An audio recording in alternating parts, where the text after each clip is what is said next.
बिस्मिल्लाहिर्रहमानिर्रहीम अस्सलाम वालेकुम दोस्तों, कैसे हैं आप सब ठीक हैं? मैं उम्मीद करता हूं, आई डू होप आप सब अच्छे होंगे। आज का जो हमारा टॉपिक है जिसमें हम इमिग्रेशन लाइव में आपके साथ बात करना चाह रहा हूं वो है जी apply for a British citizenship with settled status. ये आज का हमारा टॉपिक है। चूँकि बहुत से लोग जो हैं जिनके पास ईयू सेटलमेंट थी या जो लोग यूरोप से यूके में सेटल हुए तो उनका ऑब्वियसली उन्होंने भी सिटीज़नशिप लेनी होती है। तो उनके बहुत ज़्यादा मुझे सवालात जो थे वो मैं अक्सर जैसे कहता होता हूँ कि आप मुझे यूट्यूब पे भेज दें। इमिग्रेशन के आप लोगों के सवालात थे, उसके मैं जो है वो अभी लाइव सेशन में जो है वो मैं जवाब दे रहा हूँ। Can I apply for a British citizenship with settled status? A settled status holder may be eligible to apply for a British citizenship if they meet the qualifying criteria of UK citizenship जो है बाकी जो और बाकी requirement हैं उसके साथ साथ जो है ये वाली रिक्वायरमेंट जो है वो भी काउंट होगी। इसमें मोस्ट इम्पोर्टेंट थिंग जो इसमें काउंट होगी वो ये है कि आपका जो 12 महीने का पीरियड है, 12 months period after the date you are granted a full settled status. जब आपको सेटल्ड स्टेटस मिल जाता है तो उसके बाद आपको 12 महीने 1 ईयर का जो है वेट करना पड़ता है।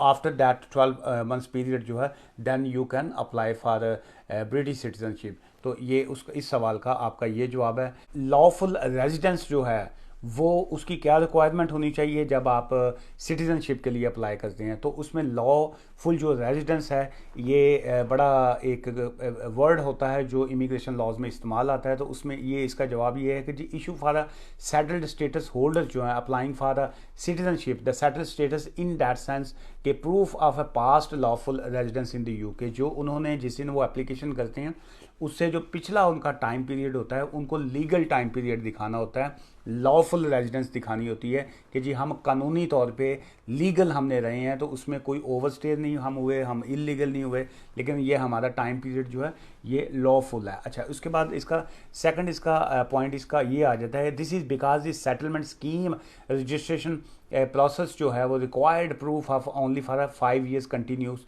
रेजिडेंसी। जो आपका जो 5 साल का कंटिन्यूस पीरियड है वो जो है वो लीगल होना चाहिए, लॉफुल होना चाहिए। ब्रिटिश नेशनलिटी एक्ट जो है 1981 ये उसकी रेगुलेशन के तहत उसमें क्लियरली उसमें आता है। अच्छा, इसमें एक और क्या चीज़ आती है जी, in other words physical residence जो है, फिजिकल रेजिडेंस मीन कि आप फिजिकली तौर पे यूनाइटेड किंगडम में मौजूद हों।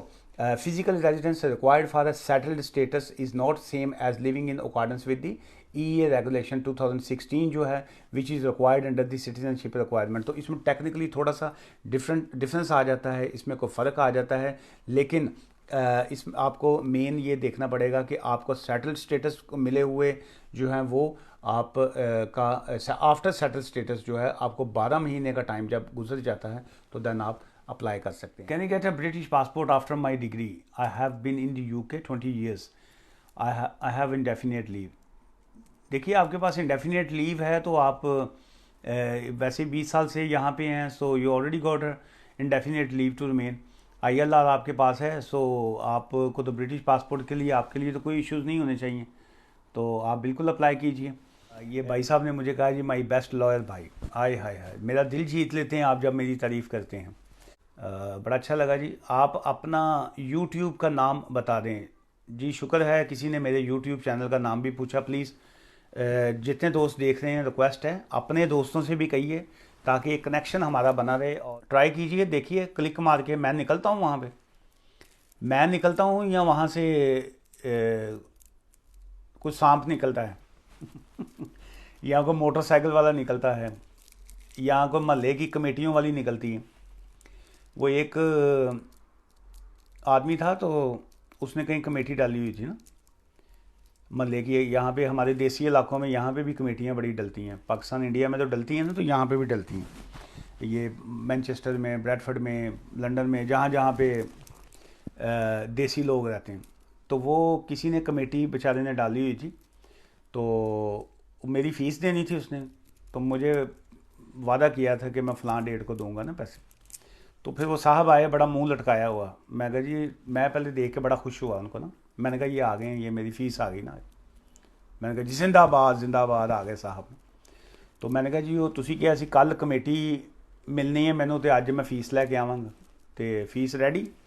उन्हें कहा जी राती मेरी कमेटी निकलनी सी, तो उस तो एक घंटा पहले ना वो कमेटी वाली निकल गई। और मैं कहा जी ये कमेटी वाली नहीं निकली, मेरी फ़ीस निकल गई है।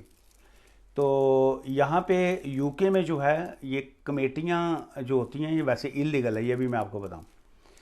तो ये इलीगल है यहाँ पे कमेटी डालना, चूँकि जितनी फाइनेंशियल एक्टिविटीज़ होती हैं वो फाइनेंशियल अथॉरिटी से कोई रजिस्टर्ड होगा तो वो फिर आप जो है वो कमेटी डाल सकते हैं। लेकिन प्रॉब्लम ये है कि जो हमारे बैक होम्स होते हैं वहाँ पे कमेटियों का सिलसिला थोड़ा इजी है, क्योंकि लोग एक दूसरे को जानते होते हैं, पता है। यहाँ पे तो कई कई साल लोगों को पता ही नहीं चलता। अक्सर लोग जो हैं वो डिफरेंट नाम से रह रहे होते हैं, आए किसी और पासपोर्ट पे होते हैं, रहते किसी और नाम से हैं, तो पता ही नहीं चलता कि कौन सच्चा है कौन क्या है यहाँ पे। तो लिहाजा मेरे एक्सपीरियंस में आया है बहुत से लोग बेचारे जो इलीगल होते हैं या ओवर स्टेयर होते हैं या वो चोरी काम कर रहे होते हैं। ठीक है जी, चोरी काम मीन ये होता है कि वो कैश इन हैंड पैसे ले रहे होते हैं, बैंक अकाउंट उनके पास होता नहीं, तो वो सम टाइम किसी और के नाम का बैंक जो होता है उसका कार्ड उनके पास होता है, लेकिन उनको समझ नहीं आती कि एक्सेस तो उनके पास नहीं है ना, एक्सेस तो उसका होगा जिसने उनको अकाउंट दिया। तो अक्सर उनके साथ बेचारा फ्रॉड हो जाता है। तो एक तो प्लीज़ कोशिश किया करें। तो दुआ में याद रखिएगा। टेक केयर, खुदा हाफिज़, अल्लाह हाफिज़।